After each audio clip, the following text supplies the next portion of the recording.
আমি আসলে আজকে প্রতিবাদ করতে আসলে আমি যেটা করেছি সেটা হচ্ছে আমি এটাকে মা বোঝাতে চেয়েছি।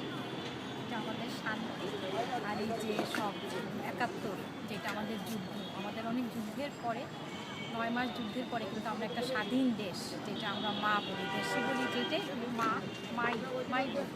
সেখানে আমি যে শান্তিটা, এত শান্তির মধ্যে আমাদের এত সুন্দর একটা দেশ, সেই দেশটাকে আজকে আসলে আমাদের শান্তিটা নষ্ট হয়ে যাচ্ছে।